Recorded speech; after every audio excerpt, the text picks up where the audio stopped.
Happy anniversary. Happy anniversary, my darling. Thank you. Yeah, looking angelic. Well, I feel like the A in the anniversary. Both A's, you know.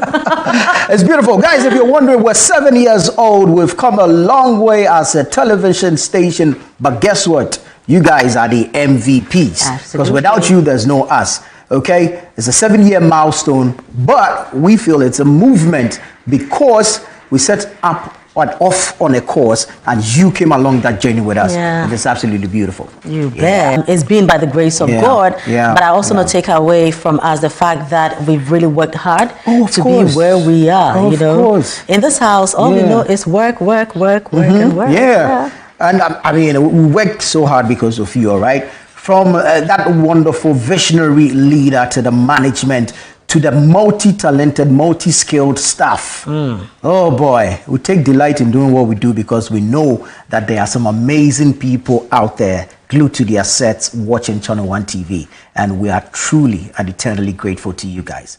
Anyways, welcome to another exciting edition of the Upside Down Show right here on Channel 1 TV. I am Nana Tufo.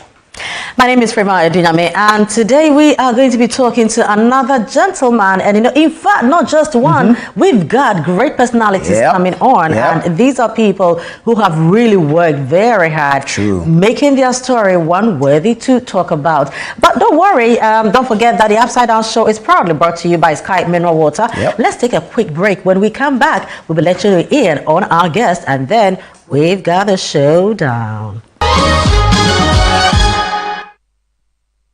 The Ghana Traditional Council, on behalf of the entire Ghana state, announces the annual ban on drumming and noise making as part of the sacred rites leading to the Homo Festival. Ghana mamu, timfe anali, akeshin, imlai ni ko wonga dumo, wongwe, wakusuni, wakabachuni, The ban across the Ghana state will take effect from Monday, May 12th to Thursday, June 12th, 2025. However, Osu, La, Teshi, Nungwa, Tema, Boom, Pram Pram, and Ningo traditional areas will observe their bans separately, with dates to be announced by their various councils. During this period, all visitors are required to comply with the following regulations. Religious activities to be confined within premises without the use of external loudspeakers, no drumming, clapping, or use of musical instruments in public places, no roadside evangelism or street preaching with loudspeakers. There will be no funeral or burial ceremonies within this period up until the 20th of June 2025. This practice is not only a cultural tradition, but also protected under the 1992 Constitution of Ghana, ensuring the preservation of our customs and identity. A dedicated task force, in collaboration with the Regional Security Council, Metropolitan, Municipal and District Assemblies, as well as the Ghana Police Service, will strictly enforce compliance. We urge all residents, institutions and visitors to respect this sacred tradition as we uphold our cultural heritage and foster social harmony. Nyacha, Nyo Manyaba. Alrighty, welcome back. This is the Upside Down Show right here on Channel 1 TV. Now I'm going to do a time lapse, okay, a musical time lapse. And by the time I am done, you should have an idea who our first guest on the show is today. Yeah? I will frame her. No, that's not it. No, I'm doing a time lapse. Okay. So I'm taking you back and I'll bring back. Okay. I will frame her. I could say Japan. Nobi. Dobi oh. I will frame her. Ajepomaa. Akashe baby. Ajepomaa. Ajepomaa. Miya wakuma. Him for now didn't akuma akose. Me fena All right, my people. No, just can I just soak it in? Just a little enjoy. bit. It's all yours, baby.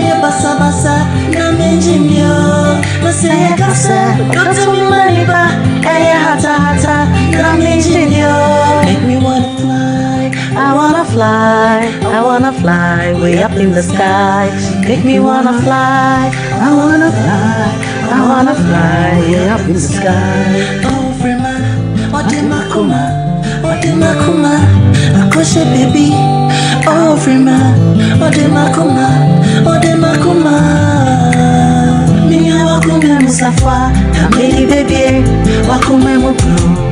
Namatumo, Ninya Wakume Musafwa, Yamiri Baby, Wakume Muko, Namatumo, Sana Obisu Mikomo, Sana Dia. Sana Obisu Mikomo, Sing it for me, baby. Sana Obisu Mikomo, Sana Obisu Mikomo. Come on. Hey, Frema. Ladies and gentlemen, of course, and this is how we do it. The man who has seen it, done it, he is, you know, maker of superstars. Now, a person who is a maker of superstars, how do you call that person? Maybe he'll tell us when he comes. Absolutely. Please help us welcome our personality Yes, for today, the Richie Mensah. Hello. Hey, you. You guys are revealing my age by playing the song. Well, let them do the mathematics. You know, we need to get some people to put pen to paper and work it out. And sometimes it's important for the young ones to know that Onya and Rabba. You see? Do you get it? But let me tell an interesting story. Do you know the first friend I ever met?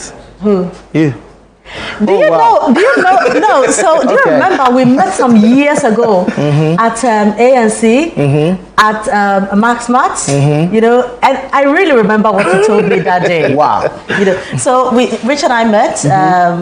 We weren't friends at that time, but so we met, and I mean, Fremont was so big, so everybody knows the song. So I met her, I was like, oh, hi. He said, oh, hello, how are you? So we spoke, he said, do you know you are the inspiration for this song? Oh, wow. Now, the assembly I made, I have carried it in my heart until today. Keep it. Yeah, Keep it. but you know, there are certain things that you can't talk about because people are going to think, dear. Yeah, you know. So they today you are here. You are here. Yeah. Just a bit before we zoom in into the conversation, please let the people know why the song Frema. Oh, I'm a shy guy, so it's okay. Let me begin to fund you at this point. I need it. Debbie, you can't. Oh, do it, right? I'm a shy guy. Oh, but I'm so glad to be here. Thanks for having me. It's good to have you. It's good to have you, especially. And happy anniversary. Thank you. Thank you. I'm loving the whites. Oh, thank you. Thank you. I don't own white. I would have worn some. But you're lucky to enjoy the anniversary edition of this show. So I know, right? You're blessed. Yeah, good stuff. Good stuff. How have you been, man? Oh, very good, very good. Enjoying life, working hard, living hard. You remember Duncan MacLeod? Of course, the one. Yes. Are you from his bloodline? Richie, you're not changing. I'm not changing. No, don't you say just the white, only that. No, the grey is adding to your beauty. That's all it Even does. today, I saw some like 2 grays up here. But we like grey. I know. You are able to shape your hair. Well, you have, haven't you? We like grey. You are able to shape your hair and you are complaining about grey. I know, right? Anyway, so how's business? How's work? And everything Work is very good, you know. Always trying to grow every day, do something new. I'm all about development. Of course. Now let's go real back, you know, to the days of Frema and every yarrow when it can come. When I was a yarrow, you know. Of course. So let's go back, you know. So we see Richie Mensah as one guy, you know, with amazing voice, with great composition skills and all. Quite honestly, when you decided not to do the singing yourself anymore, I was so upset. But why is he not singing? But you can still produce other people and still sing, you know. So let's go to before all these started for you. Richie, the young boy, Richie, the schoolboy, growing up, was music at home? Where did all this come from? I mean, break it down for us. Take us down memory lane. Yes. So I think my journey from a kid, I wanted to be a surgeon. You wanted to be a surgeon? Yeah. Okay. My dad is a doctor. Right. Sorry, was a doctor. Okay. So I also said I was going to be a surgeon, so I was doing science and everything. Yeah. But my love for music grew from watching movies, singing at home and everything. Okay. So I was torn. In school, I was working towards surgeon, and then in my free time I'll be singing and everything. So it's actually in senior high that things switched for me. Where was senior high? Ajepomaa school. Right. Okay. So in Ajepomaa school, my choir master called me one day and asked me, like, he said I was so talented with music, so why am I like every day science? And I told him I love music, but I love science. So he asked me, have you heard about sound engineering? I was like, what's that? Science. Then he said, yes, it's the science of music. Yes. It's like, oh, okay. Okay, so the music surgeon. Exactly. So I started to do some more research about it and everything. I'd say that single conversation sort of shaped my entire life. Where is he now? Yeah. Oh, he's passed away. Oh. Such a legend, such a maestro. Too bad. But at least did he see your works? Yes, he did. I Super. went back to the school and to perform and everything. Wow. Yeah. Wow. He was very proud. He called me in front of the people and all. Yeah. That's my boy. Yeah. But what was the feeling like when you went back to perform? It was amazing. It was interesting. You know, when we were in school, we used to watch the greats come back. Yeah. So coming back, I was like, hey, I'm here. You too. Right. Beautiful, beautiful. And then after Ajepomaa, where next? So after Ajepomaa, I just started the music straight away. It was a bit of a conundrum. So here's the kid that every adult felt, this boy's a genius, he's going to become, hey, doctor, and everything. And I finished senior I started high. calling you doctor. Charlie. And I finished senior high and I say I want to do music. Right. So it wasn't easy. Especially during that period. That era. Thankfully, my mom is very understanding. Okay. And you see, in my time, we had the 1 year before university. Yeah. Which year did you finish secondary school? 2003. Okay. Hey, today I'm revealing my age, but No, it's fine. so I had the 1 year before university. So we struck a deal. She said, show me what you can do within the 1 year. So after a few months, I opened a studio. After a few months, some big names started coming to the studio. Like the studio wasn't a studio, it was like my bedroom. At Ajepomaa? Yes, at Ajepomaa. You remember I think for a party in your house? Those days we had legendary parties. Yeah. You see right now, the great. Please. You know? Like Godfather party. So I had the 1 year, then she started to see that it was working. So after a few months, then she went to take out a loan and bought equipment for me and said, Are you kidding me? yeah, she said I can see where this is going. So she bought equipment for me with her salary loan and all, and we started. Are you Daddy B, Mama B? I'm Mama B. You're Mama B. I'm Mama right? B, hands down. Really? Up till now, I still go and eat jollof. It's necessary not for the jollof very there. important. Charlie, that's for the And jollof you won't there. get that taste anywhere. And never, You won't get anywhere. it anywhere. I've been to the finest restaurants, but mommy's jollof still the You won't best. teach anyone that recipe too. There's a certain saucepan in that kitchen. Thank you. Saucepan, Obi and Saucepan no experience. Saucepan, no, you know. It's the experience in jollof making. Exactly. So, starting your music career, did you just go straight to setting up Lynx? Yes, actually. So the funny thing about Lynx was the name of, we were creating a boy group. We were four of us. We all went to Ajepomaa. Okay. We were actually in a larger group, which was about 7 people, and then 4 of us said we were creating a group. So we Okay. called it Lynx. Okay. But I was the last man standing because one went to do medicine at Tech, the other went to do medicine in the US, the third one went to do music at Winneba. So I was the only stubborn one who said, You carry I'll it stay out. and do the music. I'll stay and do the music. So, now Lynx is here. You did all your productions yourself? Yes. Myself and I had Edwin Ferguson, who's a Okay. great pianist. Yeah. So he was also in the group. He's the one who went to Winneba eventually. So so we used to do a lot of work together. Right. Well, when you started off from your bedroom, who were some of the artists that were coming there? I don't think you know most of the names because it was demos, but the first big artist who entered my studio was Mensah. Wow. That was big. Yeah, that was big. That was one of the days that showed me that life, just do what you need to do well and you can The be right people will recognized. come. Yeah. And the second one was Tiny. Okay. But the difference between Mensah and Tiny is Mensah came to record a song and went, but Tiny recorded a song and stayed. Like after that one time, he became like a best friend. He introduced me to most of the people in the industry. He introduced me to my godfather, Abraham Ohenejan. Okay. You know, Tiny bought me my first AC.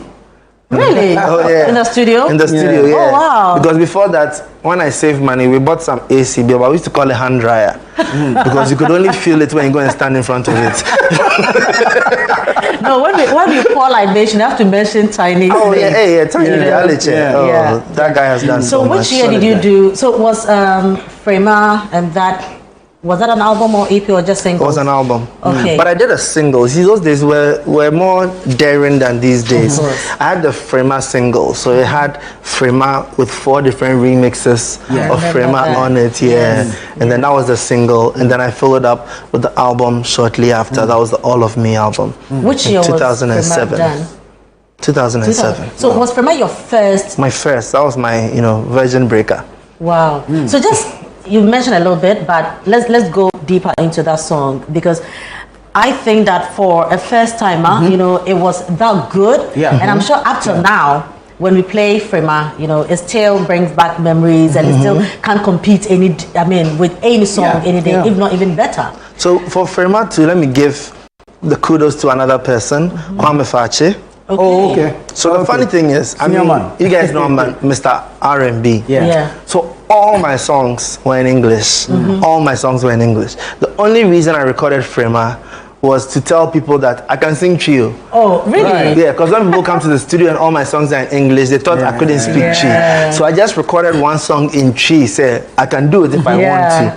So I had a promo CD that time that we're now trying to get recognition and stuff. So I went to Kwame Fache, got introduced to him. I played like 5 of the songs, and he said, look, all your songs are good, release the Trio one first. And I was like, no, this is not me, man. You wanted to be the Robert Kelly of our time. Then he said that, listen, if you release the Trio song, it will do well. People will pay attention to you, and then you can release the English songs. And I just thought to myself, if I've carried myself to come to a big man's house, let me listen to what he's saying. So I listened, and even to make it easier, he picked up the phone and called 5 of the biggest DJs in town and said, there's this small boy here.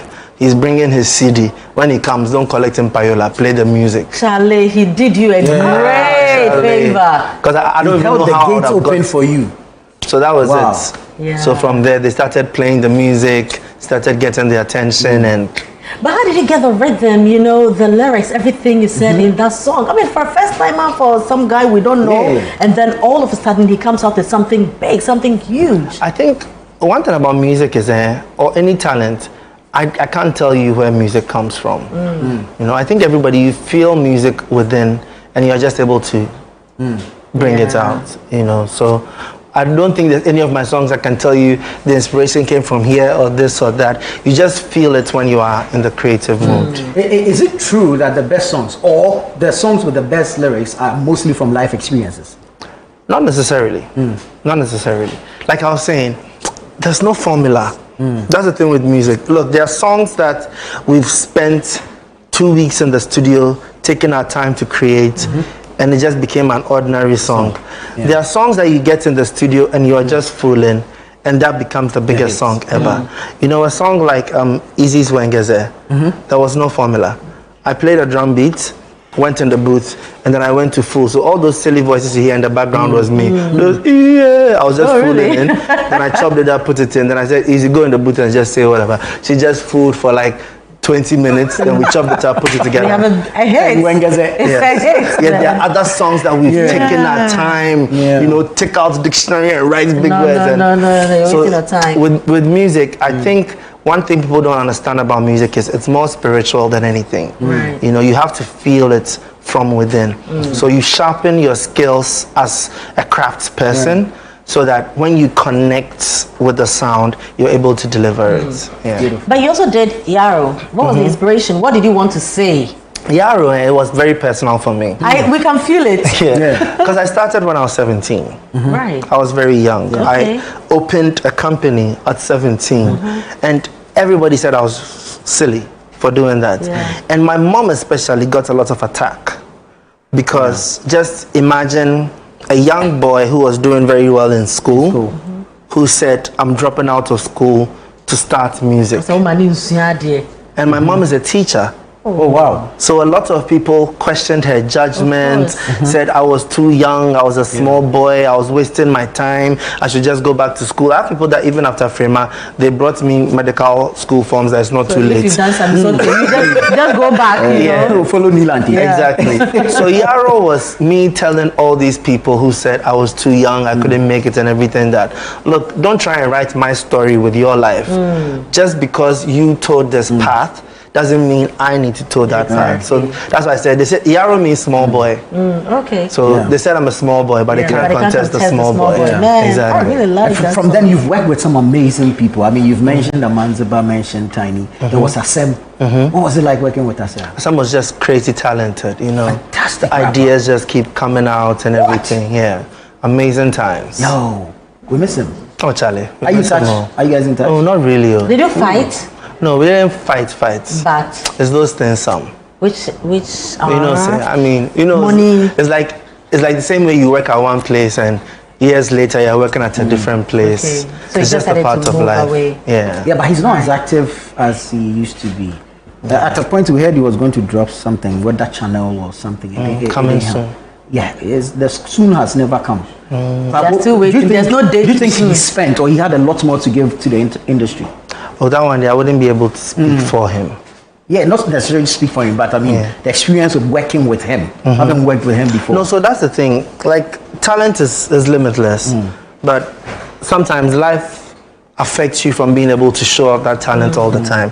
One thing I keep praying for every day is the ability to keep putting out the talents that I have.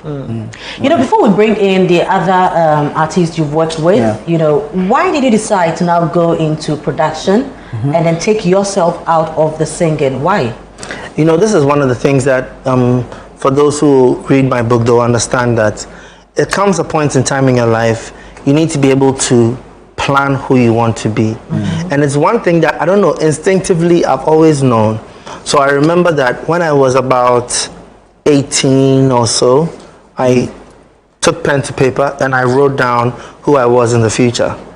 What did you write? So I wrote that I'm a successful sound producer. Okay. I own the largest record label in Ghana. I'm a big musician. Like, I wrote that out when I was 18. Guy. So years later, when I found that and I watched it, I was like, yes, you are prophesying into your future. yes, I wrote it into my existence. So at that point, I decided to do the same thing again. So I sat down and I looked into the future for who I wanted to be when I reached the age of 40, 45, 50. And I realized that that person wasn't the artist. Okay. That person was someone who was bringing people together, who was shining lights on people. I realized my talent was not just about me, but what I could give to people. Wow. So when it came a point where I needed to decide which path to concentrate on, it became an easy decision because... Wow. Did you want to be a Dr. Dre-like type or...? No, I think I had the opportunity to be just a Dr. Dre earlier on when I was producing as well, but the dream is bigger. Right. And the dream is unfolding slowly, so people are starting to see it. But for me, I've written it down, so I know where it's going. So you are, on a scale of 10, you are at stage... I'm at stage 7. Hey, and Charlie, very soon, I say, you're almost there. On my birthday, I posted something. Most people don't get Couldn't it, but decode eventually it. I wrote, there was a picture of me playing chess, and the caption was, checkmate in 3 moves. Okay. So we have like three more stages. stages. 3 more stages I to beg go. you, when you get to stage 10, remember the inspiration for FREMA. Yes, please. That was the first release. And when you do, remember she has a brother called Nana. But Richie, you've worked with some very talented artists, musicians in the country. You've done Asem. You've worked with. I'm talking about people who have come onto your label, Lynx. You've worked with Asem. You've done Easy, Ziggy, Miss V, Kwame Eugene, Dope Nation, Kiddy. Dope Nation, yes, Kiddy. Yeah. Right. Have you heard that when people work with you and they leave, they don't get hits anymore? Oh yes. Have you heard stuff I've like heard that even though it's not true. Okay. Do you have a certain magic? Do you I wish I did. You hold something If back? I had magic, I'll stop working hard. No, so really, what is it? Because quite honestly, without downplaying anybody's achievements or anybody's hard work or anybody's talent, it looks like, because before people would conclude on something like that, we might have seen a certain trend. That'll make us conclude that why is it that when people leave Lynx, we don't really hear so much of them? I don't know what to make of this, because, well, okay, let me take Dope Nation out. Why are you taking Dope Nation out? I'll come to that. That was your trump card. Because I know you're going to talk about Dope Nation, but we'll bring Dope Nation back. But if you look at Nana mentioned Asem. So mention and I'll give you a hit song after Links. Mention Asem. So hard to say bye-bye. It's so hard to say bye-bye. Links. It was after Lynx. And it's a big hit. It is a big hit. Could it be maybe the Pamna factor? Try another artist. Could it be the Pamna factor? Try another artist.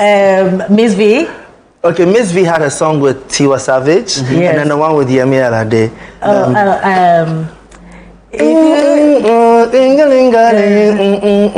You remember that song? Yeah. Oh. Come and see my mother. No, that one was. Oh, which one? That one was while she was on Lynx. So which one? But after leaving Lynx, she had another song with Yemi Alade that did very well. But why do I remember the one she did at Lynx? Because that was bigger. Okay. Easy. Easy had her song with Mr. Easy, Forever. Forever is which one? Forever. What is a hit song? It's relative. And that's why I was going to go with this. Okay. You see, the thing that people don't understand is, like, everybody has. If everybody reads my book, and they'll understand all these things. My girl. Thank you. My girl. Yeah. The first time. But what is it? But we remember when Gazette. That one card that they were just messing up. Yes. No. So you see. When we started, explain why. So let everyone got it. Wengeze, easy baby. We remember. Why are you doing? So let me explain why. There's two things that I have as my advantage. The first one is consistency. Right. Do you get me?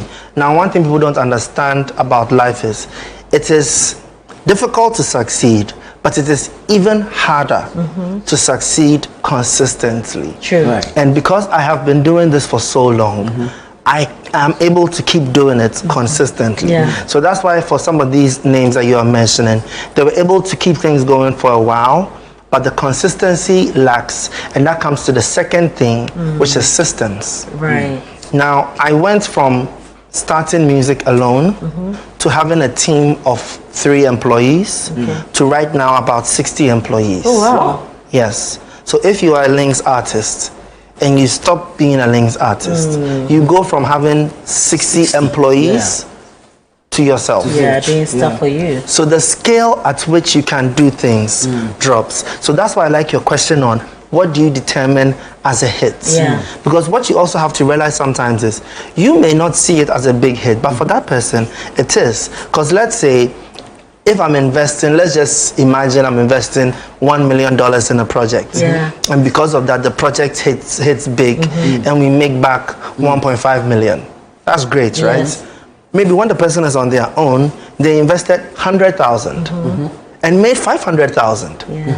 But so to the person that's big. It's a big hit. Okay, I get But that. when you compare to the 1.5, you feel it's not as big a hit, but financially it was more rewarding for them because that's their level of investment. But is that satisfactory enough? And I'm asking this because, so if you release something, it's for the people, not for you. So for instance, if you want to go into business, you probably will look at the market that you're going to serve, what will help them. You yourself might not even be a fan of that product or the service. Do you get it? But you identify that, okay, when I come to this area, they don't know music, they don't sing, then let me give them a song. So you can release that, not necessarily because that is what you enjoy per se, but you found that there's room for me to make an impact here, and then you do it. I'm asking this because you might think that your song is a hit, but it's for the people. So who determines what a hit is? So let me give you an example. Yes. there's a very talented person out there who has made a pineapple juice drink. They don't have the marketing budget, but the people in that entire neighborhood love it. They are selling it at all the stores, and everybody there is praising them, and they are making a profit. You can't compare them to Coca-Cola. Right. Maybe the juice is nicer than Coca-Cola, but Coca-Cola's marketing budget can advertise on World Cup. Yeah. So, but they also can't take away from the fact that, fine, we are being humble about the whole thing, but this is reality. Yes. So in the market. And that's great. But it doesn't take away. You see, I just never want us to take away from what somebody's been able to also achieve on their own. Like, I've been doing this for 22 years. That's not huge. That's huge. Oh, I mean, of course. You won't get that overnight. You won't get that overnight. And you respect what everybody is doing. Exactly. So maybe if we give them the time, they will also be able to build systems that can. Following the same analogy that you just made, if the product is that good, it will sell itself. No. Gary, no, they do adverts. St. Louis sugar, the cube sugar.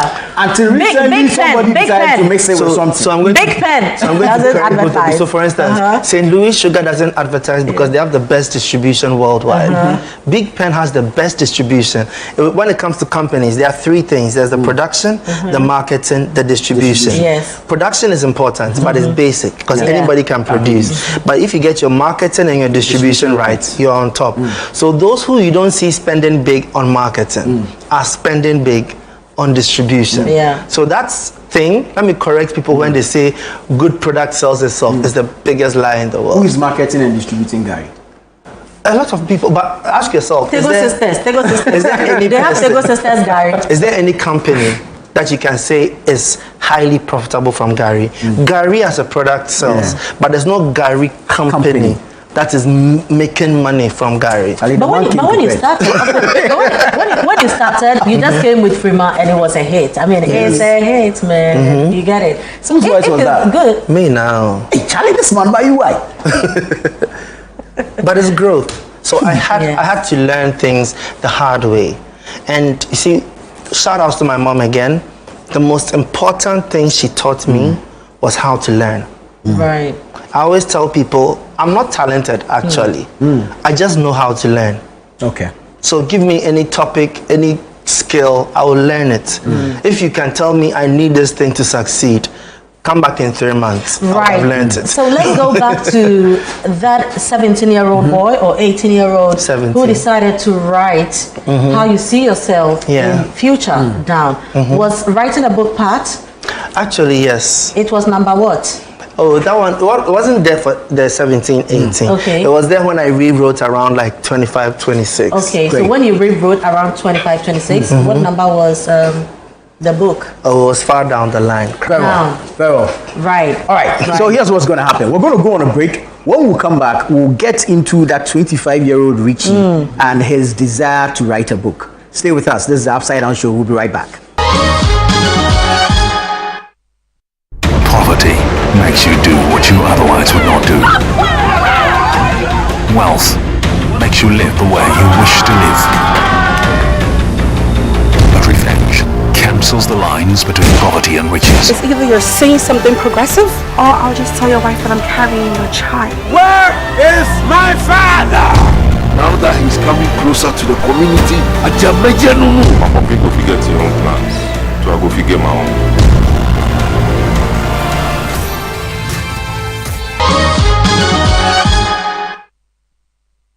Welcome back. This is the Upside Down Show here on Channel 1 TV. Our guest, Richie Mensah. It's a hit, man. Charlie, we missed that too. Oh, Charlie. I know, right? Oh, but you're still you. Oh, thank you. Thank you. Yes, and you're telling us it's our fault. Yes, it's your fault. We should take charge of our own life. Yes, take charge of your life. You know, so before we go in, and I think one day you should be a marketing lecturer. Yes, I think so. You know, you've had too much of experience, right? That you need to formally impart that knowledge on people. So I think you should consider that as well. I will. I'll consider it. Now, you are Mama B. All right, you've gone to great schools. In fact, you had a mom who will sacrifice and buy you your first set of equipment. Yep. You had a home where you could build a studio as young as 17 years old. And so things have, I'm sure you have encountered challenges, but as a startup, things were pretty smooth. Okay. So we can't blame you so much, or on the other hand, we can blame you if you don't do well. Yeah. But for those of us who probably are coming from some corners, you know, Kofi Kenyatta said it that in baby I free pa, why would you say that whatever has happened is our fault? So yes, it's your fault. Why? Yes, it's my fault. So even the fact that when I'm telling my story, I decide to focus on the positives, which would make you feel like I've had it great, is my fault. I choose to do that. But I haven't always had it positive. So I grew up in Bema Camp. My dad was in the army. He was a doctor in the army. And then he left the army, which is like 91, 92. And that was a very big switch for us. You know, Bema Camp is not a rich neighborhood, but everything is there. You have your library, everything is right in that neighborhood. So it's like miniature Dadabi, sort of. You don't have money, but you live a Dadabi life. You're comfortable. Thank you. So when we left there, we moved to a house that had no electricity for like 6 months. Why? Because life switched. Life became very hard suddenly. What was your dad? He was there, but you know, things weren't going so well at that time.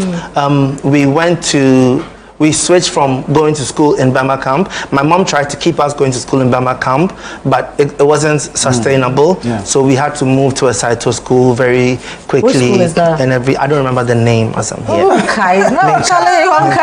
So when I was in class 1, I was in 3 different Saito schools because I kept complaining. Because I used to love studying. Are you an only child? No, I'm the third. I'm the youngest. So I kept complaining because I love studying. So when I went to the school and they weren't teaching much, I was a very troublesome child, complaining to my mom. I went to school, I didn't learn anything. So when I say yes, it's your fault, these are the things that I mean. My mom realized that she couldn't afford to pay for a good school for us, but she wanted us to get a good education, and she was a teacher. So she kept applying and applying till she got a job at Christ the King. Now when you get a job at Christ the King as a teacher, you get to pay 1/3 of the school fees, which she could afford. So by getting a job there, she was able to afford us being there. So we were the poor kids in the school because everybody was rich. They didn't understand how we were there, but it was through. Tell me about it. Do you get what I mean? So all these things, like one thing I learned from my mom is we can be home, we don't have money, we are broke, but my mom will find a way for us to eat corned beef. Because yes, she'll take her last money and go and buy it because she doesn't want to make the stew without any meat in it. So my mama beingness, my privilege did not come from money. It came from seeing my mom sacrifice to make things happen for me. So it instilled those beliefs in me. Where when I was growing up, I realized that conditions don't need to be good for you to make things happen. Things happen when you decide to make them happen. For instance, when I tell you about the 1-year break and me not going to continuing uni and everything, it didn't just happen. I sat my mom down. I had a heart-to-heart with her. Told her, Mommy, I know you want me to do science and this and that, but I've seen the vision. I've seen what I can do with music. Try me. Let me see what I can do within this 1 year. If I fail, I go back to school. No harm. And then it pushed me to work so hard that within the time she realized the fruit pa any piano. Do you get me? I had an episode. I know you guys remember Chiche Kule. Yes, Uncle George. Yes, Uncle George. Yes, mommy's daddy's. Thank you. So he came to interview us in the studio. This was when I think I was like 19 or so, or 18, one of them. And he called that episode Humble Beginnings. Because the studio was like my computer. I didn't have a mic, so I used to use a computer mic. If you remember those old slim computer mics. So how I used to get people to stand in front of the mic is I'll put books, my science books, under it to be changing heights. Then later we got an old lamp. Then we tied sellotape to the mic for the lamp to be like the mic stand. So that's my point. Like I hustled to make it. So when people see the final product and they think you had it good, no, it's never been good, and it's never going to be good for anybody. One thing that they talk about in the world is 85% of the millionaires in the world are self-made. Of course. Only 15% of them inherited it or, you know, got it through other means. So I like that. That means there's no excuse. That's one thing that we have to realize. Like a lot of people ask, why me? But why not you? Why can one person earn everything from scraps and you can't? The only difference between the two of you is you. Yes. The only person who controls anything in your life is you. I can't wait to read this book. I'll become a motivational speaker. Very philosophical. You see the way we are nodding, you know. No, but I mean, you're making a lot of sense, because sometimes you move around in town, you see people in traffic, you know, and oftentimes I ask myself, what would you get from this that you are doing? Okay, and I feel that there are a lot of things that people can do, because Nana, we live in a community or in a country where you can wake up tomorrow morning, put a table in front of your house, cook awamo, put it on the table, everybody will come and buy, including the policeman. You know, everybody will come and buy. So yes, it's probably your fault in certain ways, but because if you look at it long term, that's when it's your fault. You see, an event happening to you may not have been under your control, but your response to the event is. It's like they said, they asked two brothers. One was a millionaire and one was an alcoholic who was broke. And they asked the two of them, what made you become like this? And they both said, our father. So their father was a drunk who used to beat them and everything.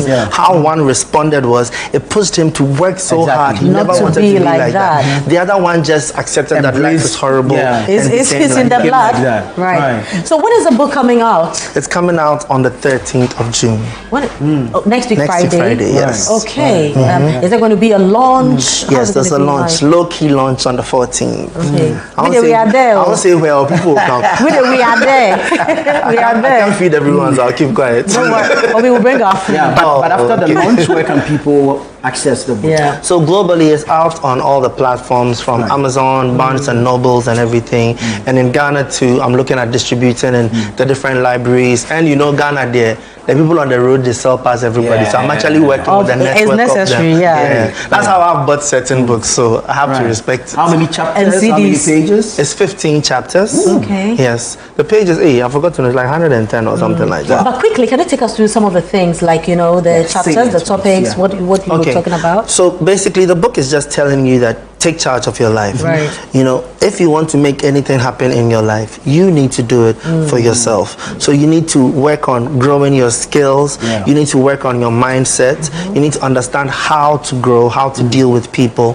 Stop blaming others for things. Everything is your fault. It's your life. If you don't like a situation, change it. If you don't know how to change it, learn. If you don't have the tools to learn, find the tools. But there's always something to do. We'll so be like the clock and do what it does. Just keep moving. Anyway, like I think a couple of weeks ago, I was at Tigon. Oh, okay. Yeah. See, right there. Thank you so much, the Richie Mensah. Thank you very much for having me. And well done. You know, because I remember you from way back, and you know, I mean, I'm super proud of you. Well done. Don't stop. Thank you. Keep doing it, and keep giving us superstars. We love those music. We like dancing, so we keep dropping them. Yes, please. And now that you started writing, we'll forever be reading. Thank you. Thank you very much. We'll be at the launch anyway. Yes, please. Yes, sir. And congratulations. We wish you well. The Richie Mensah. If I ask the D, you need to add it so that we know that. Yeah, Richie Mensah we're talking about is the Lynx man.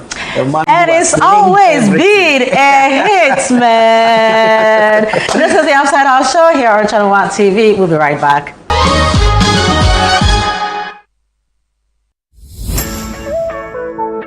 This June, the business wave is back and it's bigger than ever. The City Business Festival 2025 on City FM and Channel 1 TV, where it's all about business.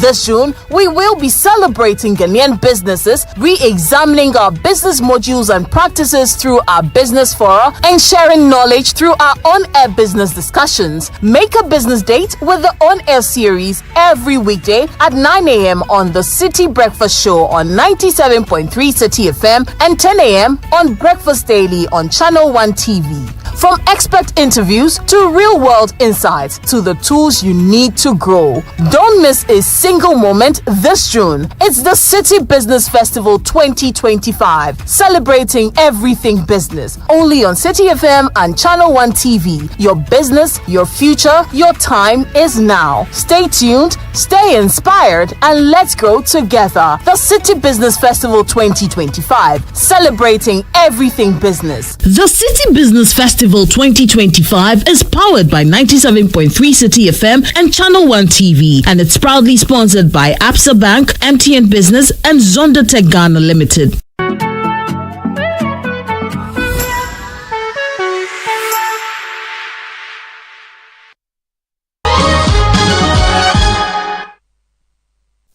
Alrighty, you're welcome back. This is the Upside Down Show here on Channel 1 Television. Absolutely fantastic conversation with Richie. Brains, wit, dedication, purpose, commitment, all in one box, all in one man. He's done the singing, he's done the production, still doing production, and now the man is writing books, and he says he's at stage 7.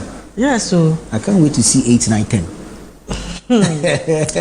So on that producing and creating notes, and stages notes, because I see something with different levels, something beautiful. From the we got another creative, seated right next to us. Ooh. When you see her on the street, I don't think that you would think she can do all the things that she's doing. Ajepomaa, oh wow, nice slippers, girl. I'm sure by the time Ajepomaa leaves this studio, now she's not wearing anything. I've taken her off everything because I like her ring. I like what she's wearing, and I just spotted the slippers as well, and I like that too. Oh, sweet. Ajepomaa, you're killing it. But your ring is a gold porcupine. What is the inspiration? It's Ashanti me. Oh, can I get a high five, baby? This is the proper Kuma. Yes, But let's look at your beautiful creation. It's quite simple. Oh my God. Quite straightforward. But very detailed, and it tells a story. Yes. So what's the inspiration behind this? So Ajepomaa Gallery has been in business for 15 years. Oh wow. 15? Yes. But how old are you that you have a business that is? That's the thing. People see me and the age is running somewhere. So you throw us off. We started in 2009. That's what I'll start from. But I'll be 42 in August. Okay. Yes. You've taken very good care of yourself. Thank you. Thank you. It's good. Yes. Yeah. We like so Ajepomaa Gallery started 15 years ago. I came for 30 December. Okay. So afterwards it was like, hey, so now what are we doing? The money has run out. So February 2010, I launched my business. I was 27 years old. And at that time, I went to school in Singapore. Right. So after my bachelor's, I got, my work experience in New York. But then recession happened, financial crisis, 2008. Yeah, it was bad. So I was like, hey, let me go home and see what, the game was. I mean, when you go on Facebook, at that time it was Kufuor's time. I mean, things are happening, So I was like, okay, let me go home and see what I can do with what I've studied, At that time, as much as I was passionate, it wasn't purposeful. It was this is what I want to do, So I bought my machines, a few that I could, I sold a couple of my stuff in the US and bought my machines and everything. And then I came to Ghana with $80 and a big dream. So Ghana had to work. Right. Of course it had to work. It had to work. Yeah. I mean, I had nowhere, other place to fall back on. So it had to work. And Has it worked? There's no place like home. Yeah, true. I mean, I came and the immense support that I got from people patronizing the products, from, I was quite stunned by it, I also came with a sense. I didn't come with a big bang. Okay. Sort of like a soft lounge, easing my way into the industry, learning along the way. So, in terms of what Richie said about learning, you have to be a student of your craft at all times. Even at my age, I'm still learning. I'm now even learning from the Gen Zers. You need to. You know? Take control. Yes. They're like, oh, madam, ChatGPT. I'm like, show me. Of course. So, and that's how you grow. But how affordable are you? Affordable. I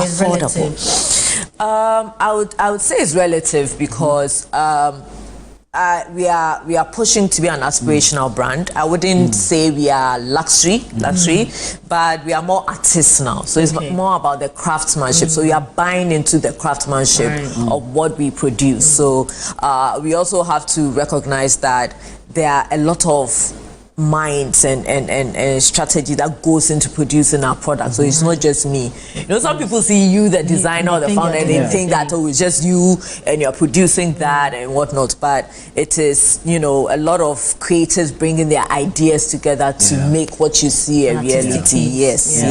So that's we see a lovely model. Yes. So she's in one of our products. Maybe she can model it so we can see and appreciate it better. Wow. No, talk us through this. We like it. So it's shimmer without the glare, right? You see a lot of metallics going on. You see texture. You see it's a very subdued hue. Can I feel the fabric? Yes, of course, Can you please come? Okay. This fabric is called metallic. No, it's not heavy at all. Yeah, it's not heavy at all. Yes. So we are playing with the the batik, which is indigenous to us, even though the original batik is from Japan. And we play around with the pleats that has the curves in the right places, but it's not so restrictive that she's not comfortable. Right. So it's what we call the straight cut, and we have our signature detail, which is the origami detail. When we were kids, we had this paper that we used to play. Yes. So that's the inspiration. Yes. So we, so that's the inspiration behind. Right. Now that you say it, I see it. Yes. We have to also add some sex appeal with the peekaboo, without the vulgarity, really. But you just create ready to wear, or yes, I'm a ready to wear brand. Okay. Yes. I can also bring in my fabric. Yes, of course. You can bring your fabrics, and then we can have a consultation, sit down, and then produce the pieces for you. Yes, and work with your hue too, so that it's not just slapping any colorway your way. Yes. What you're wearing is also very nice. Thank you. So I play with all the African fabrics. We are a sustainable, Ghanaian brand. Right, Last year we won the Women's Sustainable, Award of the Year. Wow, that's great. Ghana Beauty Award. So there's a bit of kente there, right? Yes. So this is it's ashioke, right? So this is ashioke. Okay. So this is fugu. Oh, okay. Right, so it's a mixture of everything. Yeah, I can see but that. It works because of the color playing. We play along with it. So the wine picks off the batik over here, and then it picks off the So it's a beautiful blend of different colors, and beautiful. Must be a lot of work. When you say a lot of work, it looks like the money has to go up, Something like that. Some enjoy what they produce, so they don't even price. Because I'm interested in going there. So because you have to see it this way, right? If it was in Europe, they sell this idea that the leather was bring us back home. Bring us back home. The calf is only an extension. Every fabric has a story, There's only 2 left in the Amazon forest. and they start with a story first. So by the time they're done with the story, you've done the calculation to know how come they got this from Namibia, and got this from the shores of Jamestown in Accra. As you think about it, I can tell you that this came from Nigeria, in the northern part of Nigeria. With some woman working, but basically, this is it. Everything tells a story in a creative space. It has to tell a story. Right. So, I know, right? So, where can we find you? We are East Legon. But on social media? Yes. On social media is at Ajepomaa Gallery. Right. And we're on TikTok as well. For my personal TikTok, let's spell Ajepomaa. Ajepomaa is Ajepomaa. Right.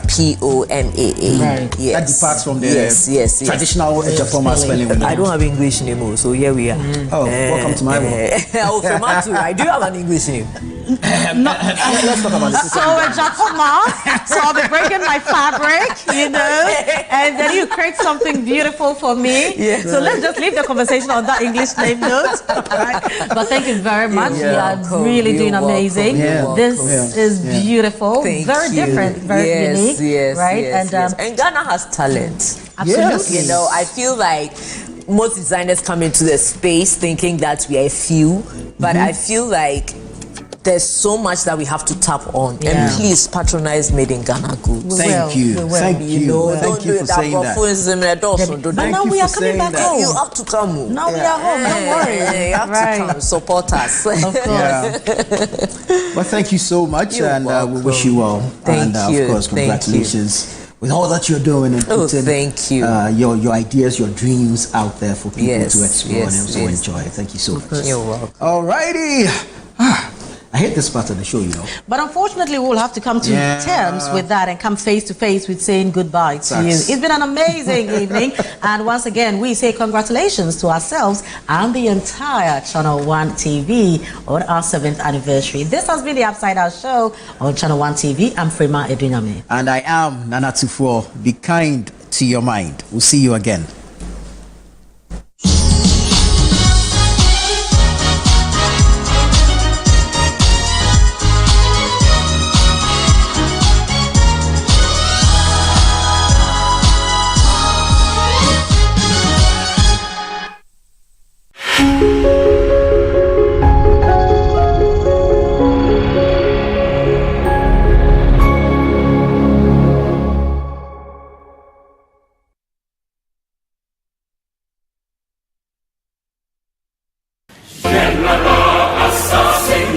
Calling all farmers, agribusinesses, and innovators, this is your chance to shine. Channel 1 TV invites you to exhibit at AgriFair 2025, one of Ghana's largest agricultural exhibitions. From Friday 20th to Sunday the 22nd of June, the A4 Sutherland Children's Park in Accra will come alive with the very best from Ghana's agribusiness sector. Are you a farmer with fresh produce of any kind? Be it crops, livestock or poultry, fisheries or aquaculture, or you're a supplier of agro inputs and processing machinery? This is your platform to connect with the world. AgriFair 2025 is more than an exhibition. Showcase your fresh produce, share your expertise and experience, and grow your business. So, to all farmers with fresh produce, livestock or poultry, fisheries or aquaculture products, come, sell, network, and expand your business. AgriFair 2025, where culture meets innovation. Register now to secure your spot. Call us on 0205-973-973. Come one, come all. Enjoy the freshest farm produce at unbeatable prices. And treat yourself to sizzling kebabs made from beef, mutton, pork, chicken, and more. Great taste, great value. Don't miss out.